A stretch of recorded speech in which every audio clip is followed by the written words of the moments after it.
గురూజీ శ్రవణ నక్షత్రం గురించి కూడా తెలియజేస్తున్నారు. ఇక శ్రవణ నక్షత్రం ఈ ఒక మనం ఇంతకుముందు శ్రవణ నక్షత్రంలో ఎలాంటి కారకుడు అని మనం తెలుసుకున్నాం, మహావిష్ణు అధిపతి అని తెలుసుకున్నాం. అయితే అందులో జన్మించిన వారు ఎలా ఉంటారు, ఏ ఒక గ్రంథం ఎలా చెప్తుందంటే విశేషంగా ఈ నారద సంహితిలో విశేషంగా ఏం చెప్తుందంటే శ్రవణ నక్షత్రంలో జన్మించిన వారు ధర్మబుద్ధి అంటే ధర్మ ప్రజ్ఞంలో వెళ్ళాలి, ధర్మబుద్ధి ఉంటుంది అని. వేరే వాళ్ళకి హిత ఉపదేశం అంటాం, అంటే వాళ్ళకి మంచి మాటలు ఉపదేశించే వ్యక్తి అవుతాడు. అంతేకాకుండా దాన్ని ఎక్కువ వింటూ ఉంటాడు, ఈ పురాణాలు ఉపదేశాలు అలాంటివన్నా ఎక్కువ వింటూ ఉంటాడు.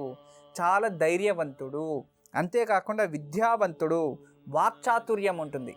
అంటే ఎప్పుడు కూడా తినిందంతా జీర్ణం చేసుకునే అతనికి రోగం రాదు, చక్కగా మాట్లాడేవానికి గొడవలు రావంట. ఒక సామెత ఉంది, అది నేను మర్చిపోయాను తెలుగులోనే. అంటే చక్కగా తినేవానికి రోగం రాదు, చక్కగా మాట్లాడేవానికి గొడవలు రావు అని. అలా మాటలు ఉండేవానికి గొడవ రాదు, అతని మాటల్లోనే డిస్కషన్ అయిపోతుంది. బాగా టైం టు టైం తినేవానికి రోగం రాదు, అదన్నమాట. అలా వీళ్ళు కూడా అలా ఉంటారు.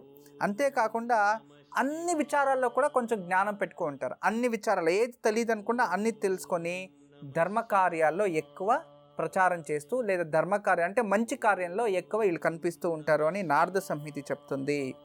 తర్వాత అంతేకాకుండా శ్రవణ నక్షత్రంలో జన్మించే వాళ్ళు పండితులు అవుతారు అని ఒక గ్రంథం చెప్తుంది. తర్వాత శ్రీమంతుడు అవుతాడు. తర్వాత నిరాళ మనిషి అంటే ఎంత శ్రీమంతుడైనా న్యాచురల్గా సింప్లిసిటీని మెయింటైన్ చేస్తూ ఉంటాడు అని చెప్తుంది. తర్వాత మంచి భార్యని పొందుతాడు అని చెప్తుంది. ధనవంతుడు అవుతాడు, ప్రఖ్యాతి ఏదైనా ఒక పని చేస్తే అతను త్వరగా ప్రఖ్యాతి మనిషి అవుతాడు అని బృహత్ జాతకం చెప్తుంది. అలాగే ఈ నక్షత్రంలో జన్మించిన వాడు సకల శాస్త్రాలని అతను చదువుకోవచ్చు, తెలుసుకోవచ్చు, శాస్త్రంలో విద్యలో పారంగితుడు అవ్వచ్చు.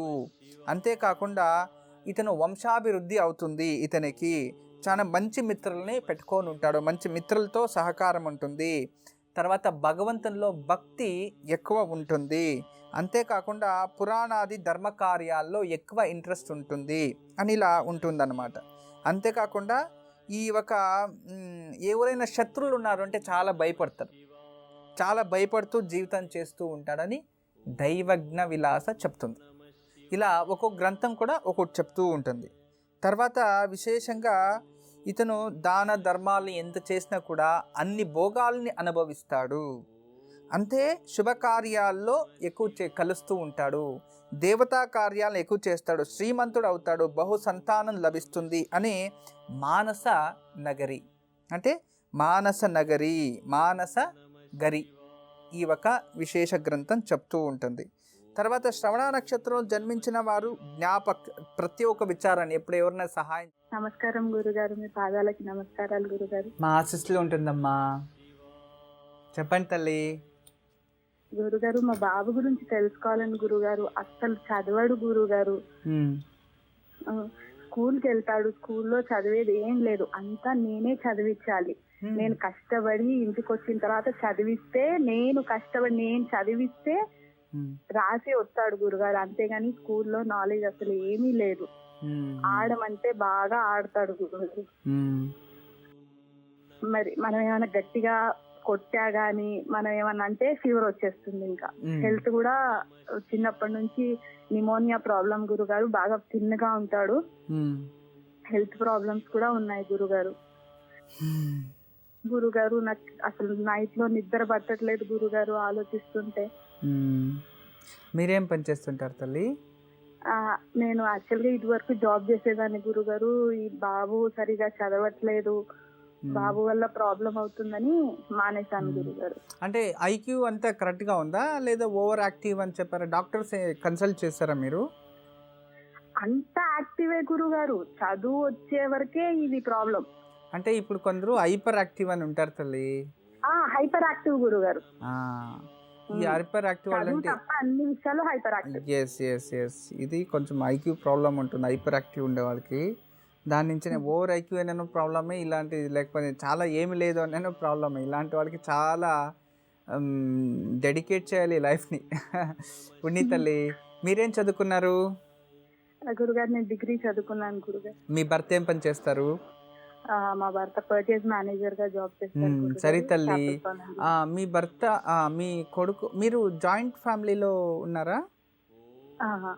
అంటే సపరేటే గురుగారు. 3 బ్రదర్స్ సపరేటే గురుగారు. ఓకే ఓకే, మేనరికల్ని చేసుకున్నారా? Genetic problem? లేదు గురుగారు, ఓకే, దూరం ఎస్, సంబంధమే. Right right. ఇంకొక బాబు కూడా ఉన్నాడు గురుగారు. మంచి తల్లి. మొదటి బాబు ఇలా చేస్తాడు గురుగారు. మీరు మీ కొడుకు భరణి నక్షత్రంలో సోమవారం జన్మించాడు తల్లి. భరణి నక్షత్రం మేషరాశి. ఓకే గురుగారు. సోమవారమే కదా పుట్టింది? అవును, సోమవారమే పుట్టారు గురుగారు. భరణి నక్షత్రం మేషరాశిలో పుట్టారు. నిజంగా జన్మజాతకం అయితే చాలా బాగుంది. పంచమ స్థానం రమణ శాస్త్ర విద్యాస్థానం చూపిస్తుంది, కుటుంబ స్థానం అని ఉంది. కానీ మీ భర్త తరపు నుంచి ఏదో ఒక శాపం వచ్చింది తల్లి కుటుంబం నుంచి. మీ భర్త వాళ్ళ నాన్నగారికి ఎన్నో కొడుకు? మొదటి కొడుకు గురుగారు. నాన్నగారు లేరు గురుగారు, నాన్నగారు చనిపోయారు. నా పెళ్లి కాకముందే చనిపోయారు. ఎందుకంటే జన్మజాతకంలో కుటుంబ ప్రశ్నని చూడు అని చెప్పింది. అలాగే ముందే కుటుంబ ప్రశ్నని చూశాను. తర్వాత రెండో స్థానం పంచమ స్థానం రెండు చూపిస్తా. అంటే ఇతని విద్యాభ్యాసంలో ఇలా అవ్వడానికి, తర్వాత ఇతని యాటిట్యూడ్ ప్రాబ్లము, ఇతని యాక్టివ్ ప్రాబ్లం రావడానికి కారణం మీ కుటుంబం నుంచి వచ్చిన ఏదో తెలియని శాపం వెంటాడుతూ ఉంది అని చూపిస్తుంది. వీళ్ళ నాన్నగారు న్యాచురల్ డెత్ అమ్మా? లేదు గురుగారు, యాక్సిడెంట్ లో చనిపోయారు గురుగారు. యాక్సిడెంట్ లో చనిపోయారు గురుగారు. ఓకే, తర్వాత ఎవరు అంత్య సంస్కారాలు అన్ని చేశారంట? అన్ని ఈయనే చేశారు గురుగారు. సరే తల్లి, మీరు ఒకసారి ఎక్కడైనా నదీ తీరంలో మోక్షనారాయణ బలి అని ఒక పూజ చేయాల్సి వస్తుంది తల్లి. అది చేయించండి చాలు. తర్వాత నేను కొన్ని రెమెడీస్ చెప్తాను, అది చేయించండి. ఎడ్యుకేషన్ బాగా వస్తుంది తల్లి, మీరేం భయపడకండి. ఈ ఒక నమిలి ఈకలు ఎక్కడైనా దొరుకుతాయి, మీరు వెళ్ళండి పర్చేస్ చేయండి. ఆ నమిలీకలు తెచ్చి రోజు దాన్ని ఏం చేయాలంటే ఆ నమిలీక కడ్డీని కాల్చేసిన తర్వాత అది కరుక్కు నల్లగా వస్తుంది అనమాట. కరుక్కు ఉంటాం దాన్ని నల్లగా, వెనక్కి కాల్చితే దాన్ని ఏమంటాం కరుక్కు. నల్లగా దాన్ని బాగా ఇది చేసి తర్వాత తమలపాక పైన దాన్ని వేసి తేనె వేసి బాగా రుద్దేసి దాన్ని ఒక టీ స్పూన్లోకి వేసి పరగడపులో తాగబెట్టాలి. అది తాగిన తర్వాత సరస్వతి లేహ్యం కానీ లేదా సరస్వతి చూర్ణం కానీ 1 టీ స్పూన్ పాలల్లో నీళ్ళను కలిపి తాపెట్టాలి. ఇలా 6 నెలల నుంచి 1 సంవత్సరం కరెక్ట్గా చేస్తే తల్లి ఎడ్యుకేషన్ ప్రాబ్లం మీకు సాల్వ్ అయిపోతుంది. ఏకాగ్రత వస్తుంది ఒకటి. రెండోది వాక్శుద్ధి అవుతుంది. మూడోది జీవితంలో అతను ఎలా అభివృద్ధి అవ్వాలి అది అవుతుంది.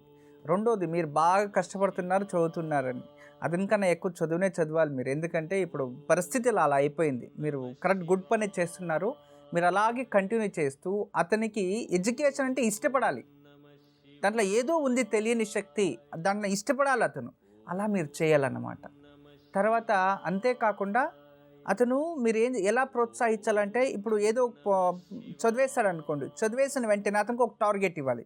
ఇప్పుడు నువ్వు ఇది కంప్లీట్ చేసావనుకో మనం ఇలాంటి చోటుకు వెళ్దాం. తర్వాత మనము ఇది చేసి కంప్లీట్ చేసావనుకో, ఇది నువ్వు ఈసారి ర్యాంక్ వచ్చావనుకో మనం ఇలాంటి చోటు వెళ్దాం.